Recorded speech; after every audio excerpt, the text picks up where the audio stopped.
Satu tersangka yang telah ditahan diketahui berinisial RS.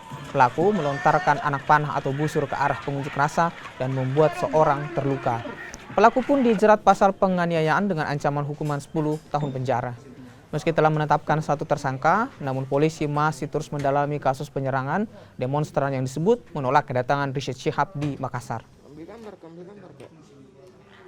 Kalau dilihat dari faktanya, memang ada salah satu kelompok yang melakukan pembubaran. Ini pun masih kita dalami karena terkait dengan ini ada seperti pada saat melakukan unjuk rasa, dia memblokade seperdua jalan sehingga mengganggu arus lalu lintas.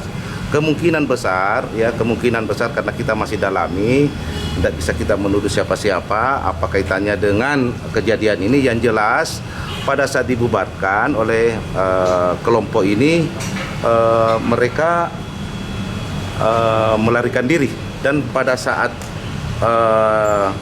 setelah dibubarkan ada yang terkena